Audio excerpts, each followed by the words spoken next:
Hey, what's going on, everybody? So, we're going to talk about some real life conspiracies, real life ET stuff, crazy shit. Um, yeah, I mean, this really ties into the storyline, like, a lot. And, yeah, so let's get right into it. So, we're going to talk about the Vril. In a nutshell, what the Vril are is basically this cult. They're a group of people that believe or at least they are in touch with a extraterrestrial alien race. I believe called the Aldebarans. Correct me if I'm wrong. From the Taurus system, sounding like something off of Star Wars. It's actually the constellation. I say system just because it sounds cooler.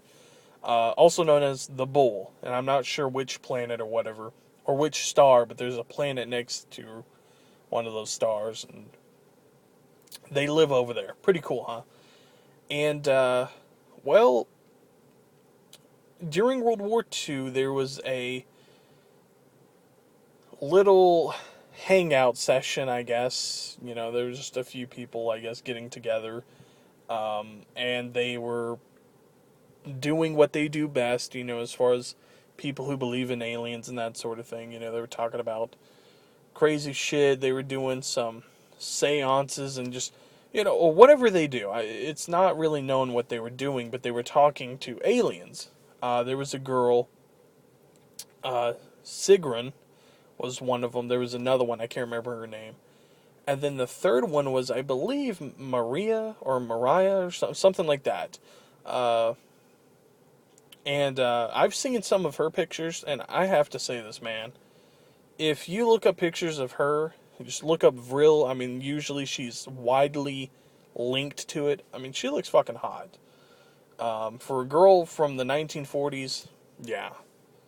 But their whole thing, which is really funny, is that they grow their hair out very, very long because they believe that their hair is some sort of antenna type thing, which, you know, it's not entirely impossible. It's just, you know, a little odd. But, I mean, their hair's long. I'm pretty sure this girl's hair was probably down to her ankles.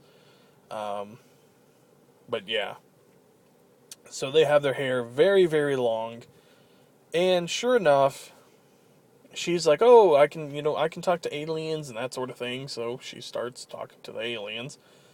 And she is given this schematic, if you will, for a anti-gravity propulsion system, which is also capable of time travel.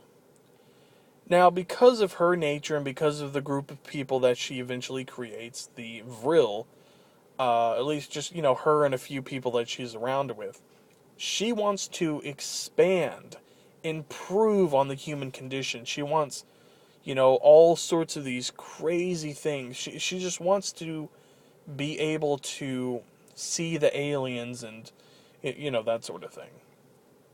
And because of Hitler's want, you know, I mean, this dude was fucking crazy. I mean, he's like, oh, you know, he probably met up with these girls and a few other people who knew about this encounter, and he's probably like, oh man, that's that propulsion system. I mean, we can weaponize that.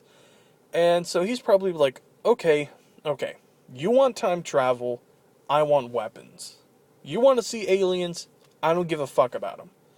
You build me these UFO type things, and I will fund your operation, you know, until we win the war. But until we win the war, you know, you're going to be basically working on UFOs, and, you know, whatever's left, you can be doing your own thing. So that's how it was going.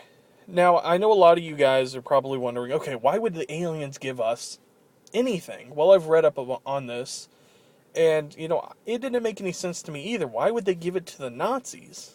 You know, that to me really didn't make any sense. Well, what they thought at the time, because the Nazis at the time, I mean, you really have to think about this, okay? Why would they give anything to the Nazis? Well, I thought about it, right? You know? how many Americans or Russians or Japanese or any other faction at the time were talking to fucking aliens? None of them. Who was the crazy person of the 1930s through the 40s that would have been doing that shit? Well, Hitler and the Nazis and the SS. They were crazy. So the aliens thought, well, these guys must be enlightened. Let's give them a gift.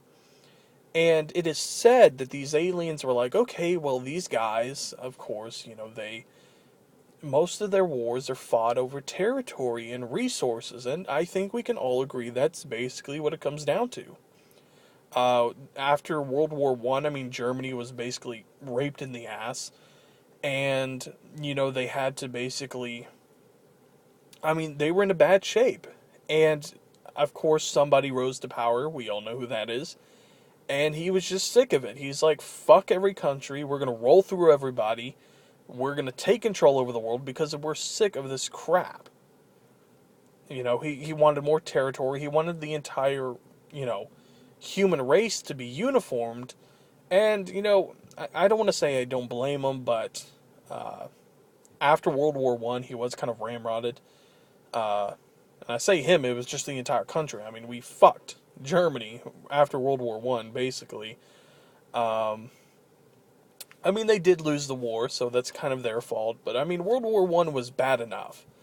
And to just basically egg it on into a second World War, they had that coming. They should have left Germany alone, like, okay, guys, you can rebuild, get your shit back together.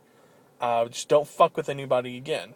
No, we stayed there, the British stayed there, I'm pretty sure Russia stayed there, and just kept fucking with them. They couldn't get their shit right, they pretty much had no control over the country, and they just said, fuck it. Here we go. That's it. And of course they invaded Poland and then France, and then they started exterminating all the Jews and stuff like that, doing all those crazy things. But like I said, Germany, the SS, and all those crazy people, they're the only ones crazy enough to actually talk to aliens. So if the aliens thought, well, okay, these guys they're fighting. How about we give them this, not weapon, but this anti-gravity propulsion system, which cuts down on fuel and everything else like that. It's basically endless energy once you get it going. Let's give this to them. They are a barbaric race, but they're only fighting over territory. But oddly enough, the people they gave it to were the Germans. And they're crazy. So the Germans are like, holy shit, this thing fucking works. Can you imagine building a machine that, can fly this fast, and we put these big-ass cannons on the bottom of them? Airplanes, they got machine guns and stuff like that. They can drop bombs. So can a UFO. And some of the designs, I have to say, they looked pretty sweet. Some of these designs, they had like Panzer tank cannons, Panzer turrets is what I meant to say. But the tank cannons were on the bottom of these UFOs, and oh man, it looked awesome. But here's how it connects to the Nazi zombie storyline. Plain and simple, Group 935 is a section of that Vril society. I believe that Sophia, if that's right, I can't remember. Basically, Dr. Maxis's girlfriend, flirter, lover, whatever you want to call it. I believe she was a strong part of the Vril society. I believe that she probably had her hair all the way down to her feet, and she probably would have been good looking or whatever. I don't see why Dr. Maxis would date an ugly girl, but this is the 1940s, so I don't know. I really think that's what was going on, and Group 935 was based in Germany and Dare East and everything like that, but eventually their whole thing, right? The whole operation as World War II was coming to a close and the Germans realized that they were losing the war, they basically decided to move the location somewhere else, the whole entire base somewhere else. So it is my opinion that Der Reese basically just picked everything up, everyone there, and just left. Whatever, they just left. But of course, getting with the storyline, of course, the zombies were released. Or it's implied they were released, no one really knows. And they probably got up and left. But where they went to is actually Antarctica. Now, here's where things get really crazy for real life. If indeed they did go to Antarctica, then, there might be something still there, right? I mean, we can assume that they still have bases over there, and they're doing their own thing, they're underground and everything like that. Because no one goes to Antarctica. I don't think anybody's going to go over there and, try to dig a few thousand feet into the ground just to look for a base that could be anywhere. So they're probably doing their own thing, they're whatever. But what's really funny is the Aldebarans, the actual alien races, also believed to be down there. They're believed to have come down from their planet to visit ours to help a little bit on the anti-gravity propulsion system, which is, here's what's really funny to me about anti-conspiracy theorist people. If you say something is impossible and it doesn't make any sense, why is it that no one has ever tried to rebuild this anti-gravity propulsion system with the actual components that are specifically detailed? And one of the main components is mercury. I think it's mercury that's been superheated or something like that. It's kind of hard to explain. I think it's like plasma or something for mercury, which is spun at 50,000 rotations per minute or something similar to that. And because of what it is and how fast it's spinning and all the other different components, it basically turns whatever it's lifting up, technically, weightless. I mean, that's basically what it comes down to, is something that could weigh 60 tons, once this thing gets off the ground, may weigh, 100 or 1,000 pounds maybe. So your engines are only moving 1,000 pounds, so you could have a 100-ton engine, jet engine, that's only needed to move 1,000 pounds rather than, at this point it would be 160 tons. You see what I'm saying? So, I mean, there's a lot of theories with all of that, and it gets really crazy, but I do think Group 935, Dr. Maxis and that sort of thing, they were a part of that. They were part of the Vril Society. And I also believe, if I read correctly and if I remember correctly, the Vril Society believe in the ether, or Valhalla, or heaven, or whatever you want to call it.